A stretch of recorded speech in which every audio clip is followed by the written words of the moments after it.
ISO Toilet came out with an analysis for my series Skibidi Genesis. ISO Toilet is the first big analyzer to reach out to me, and I remember my friends, so I'm gonna give ISO Toilet lots of leaks coming up, guys. Let's give ISO Toilet some love. Make sure you guys go watch his video. Go subscribe to ISO Toilet. I'll leave ISO Toilet's links down in the description box and in the comment section. Hello, everyone. Hello. The second episode of brand new ISO. multiverse called Skibidi Genesis was dropped yesterday, and now I am ready to finally analyze it. And you guys showed Alright, a really let's hear good it, let's hear it. activity under my analysis of the first Skibidi Genesis episode. So just as I promised, I contacted Chasing Skylar directly and You asked him did, to share that's some true. exclusive information on his Skibidi Genesis I did give us project. some information, yes. So in today's video, I'm going to not only analyze the second episode of his new multiverse, but also share some exclusive info with you guys about Ooh, what did I crazy say? I battle forget. occurs in this episode, and what secrets about the future plot of this series Chasing Skylar revealed to me. And what character can actually steal the title of being the hottest in all Skibidi toilets from Drill Woman and Speaker Woman? Okay, so now get your No, tea and wait, snacks what? ready and prepare to watch this video to the end. Yo, I got my tea ready. All right, I'm having there's some Earl Grey in there right now. Yo, don't tell me he's already simping on Diamond. Is he simping on Diamond already? No, wait. Bro needs to slow down, all right? He needs to slow down. Because I saved the most interesting pieces of exclusive info for later. And That's let's right. go. He's got some The episode exclusive starts info with at the very team that was end. firstly introduced to us in the first episode.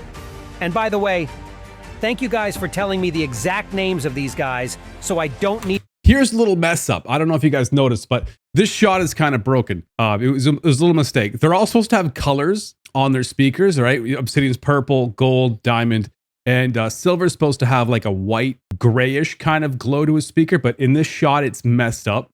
We forgot to add the lighting on his speaker in this shot, but it comes back in another shot. So if you guys are wondering about that, that's some little information right there. Need to create my own nicknames for them. As it turned out, this beautiful lady is called Diamond Speaker Woman.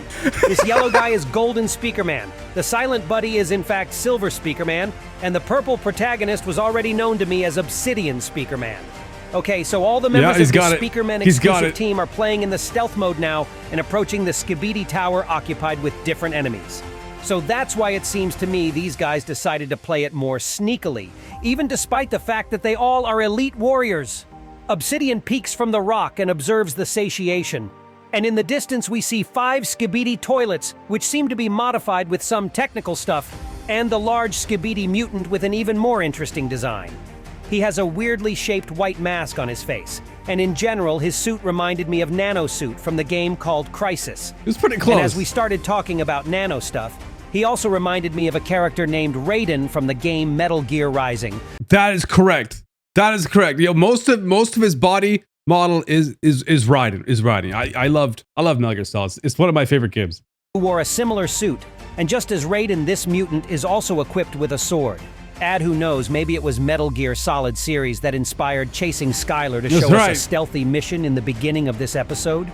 It's getting clear to Obsidian that these Skibidi toilets won't be easy to deal with in open combat at all, so they decide to follow another plan.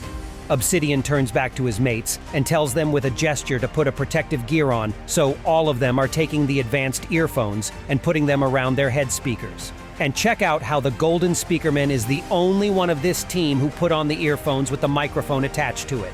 So maybe this guy is responsible for distanced communications and have some. For now, definitely, he's definitely like the communicator of the team. Like he's got communication with the outside team. So if they ever need like backup or help, he'll be the one to communicate. Definitely, like I don't know, I like the Speaker Man a lot. Ever since Speaker Woman introduced herself, I thought they had the coolest moves. And Dark Speaker Man, like those are the coolest Alliance members. I think a lot of people like Plunger, but I like Dark Speaker Man the most, and Speaker Woman. I thought they're cool, so I decided, you know, it'd be great to make a whole host of more Speakermen. You guys must know that I really consider Speakermen underappreciated in Skibidi community, so props to Skibidi Genesis creator for paying more interest to them. And it seems like it was this camera helicopter the Golden Speakerman communicated with, so this ship is here to help them.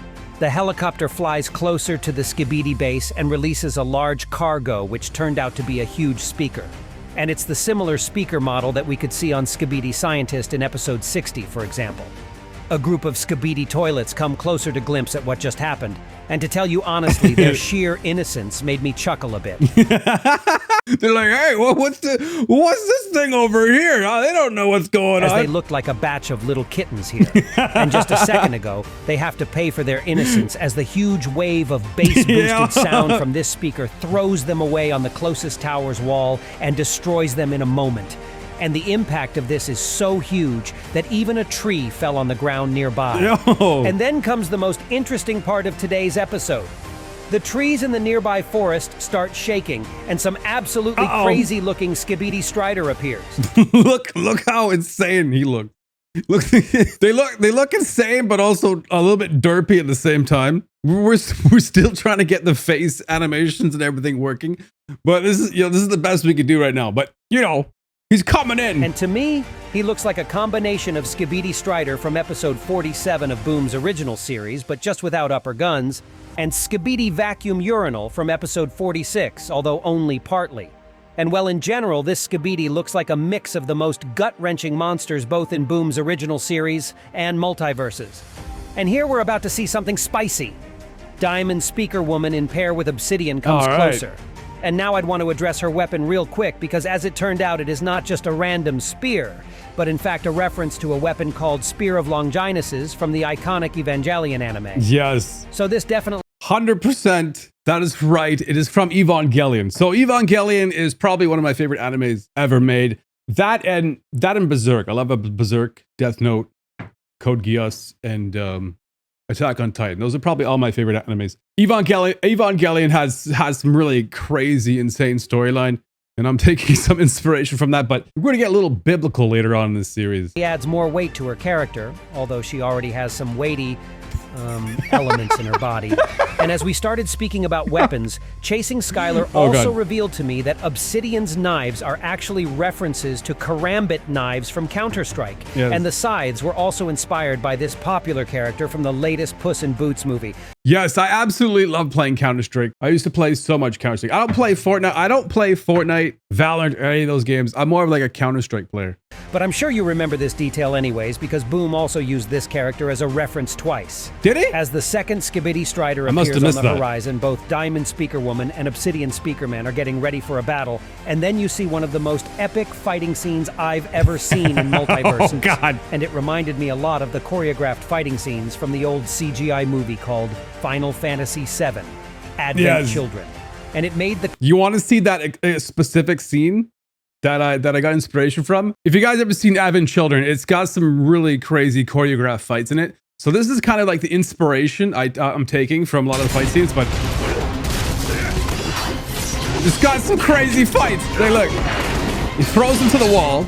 All right, he's like slow motion. He's on the tree, kind of like how Diamond's on the wall. He locks onto his next target and goes towards him. I love the fight scenes in this movie. I don't know why. And also Tifa does it as well. Right here. So he throws her, kind of like how Obsidian throws Diamond. She lands on the wall again, looks up to her target.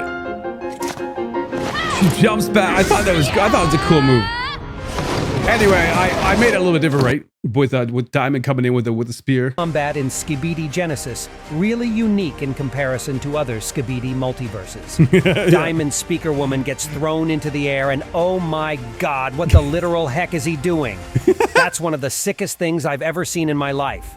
But this girl Right doesn't through even the head. plan to stop and take it easy, so then she finishes off another Skibidi in an even more brutal way.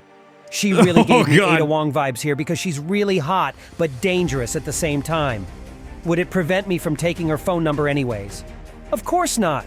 And Obsidian manages to get his team inside this Skibidi tower, while cleverly using the head of one of the destroyed Skibidi toilets to pretend that they're Skibidi too. This identification system is pretty easy to fool, huh? So the whole team walks inside without any issues, This but is I'm sure pretty that easy. some problems may arise for them in the next episode because somebody has to observe these CCTV cameras, right? The door closes, and on this unsettling note, the second episode ends. And now it's time for me to reveal some exclusive information that was sent to me by Chasing Skylar personally. I did send him a bunch of info. I'm curious what he's going to say. We still got 3 minutes left of the video. Let's see. And I promised you guys to take an interview from him about the creation of this multiverse, and that's exactly what I did. And the first question I asked from him was who inspired him to create his own multiverse? And could it be Monster Up, a creator of Skibidi Zombie Universe, because him and Chasing Skylar worked together a couple of times? Yeah. And to this, Chasing Skylar answered that. Monster Up was offering support along the way, and they have been a great help, and they definitely have been a source of inspiration. That's for sure. But Skylar's love for computer animation started way back when he was a kid, and when PlayStation 1 had just come out, and he got to see CGI-made cutscenes for the first time. That's right. That's right. I was when the PlayStation 1 came out in like 1995. And if you guys don't know, like CGI cutscenes, and like back in the day, like nowadays they do cutscenes in game, but when the CD-ROM first came out, they would kind of cut away to a cutscene, and it would be like better graphics than the actual game, and it would be like a little movie within a game, and it blew my mind as a kid, and I absolutely adored it, and I always wanted to do something like that when I grew up. If my 13, 14-year-old self can see me now, he'd be like, bro, you're living the dream. You're absolutely living the dream right now. Obsessed with them. So when Skylar went to high school, he was able to take a lot of editing courses, film studies, and computer animation courses. His series is taking inspiration from many videos, games, and animes he enjoyed growing up. And honestly, as an analyst, I can see it pretty clearly. He's always been interested in this sort of art form, but he just never had the audience to produce anything for till now. That Final Fantasy movie, man, that movie's every time I see clips from it, this movie's underrated. A lot of people don't even know this movie exists. But and animes he enjoyed. It's such a cool movie. Up. And honestly, as an analyst, I can see it pretty clearly. He's always been interested in this sort of art form, so having this opportunity now was just a dream come true for Skylar. 100%. For him, it is one 100%. big learning experience, and he has a lot of fun doing it. And hearing this from him really felt wholesome. So be sure to support Skibidi Genesis, guys, because Chasing Skylar really deserves it. Plus, he added that the quality of his series... Bro, you're gonna make me cry. Yo, Ice is gonna make me cry, you guys. ...series will grow really soon. I also asked him whether it's hard to animate series like that, to which he said that as his crew consists of only 2 people, now it takes at least 1 week just to gather assets and create characters and locations. The animation part is the longest, but as his team gathers more assets in their library and learn new animating tricks, they will be able to get new episodes faster and even better. And then I asked him the hottest question, as I asked to reveal to my... We are using Source Filmmaker. We use lots of tricks and lots of rendering techniques to make it look this clear. It looks less like a game and more like, almost like a Dom Studio animation where it's rendered in Blender. Viewers, some crazy spoiler about the future episodes of his multiverse. And Chasing Skylar said that they are actually planning to have some cameos from Dom Studios' multiverse and make references to it. And they will also interlink it with Obsidian story-wise, which will have a big influence on his abilities. And this was all for today. That's right. That's right. We're gonna have the clock race in the series from Dom Studios, and it's gonna take part of Obsidian's backstory.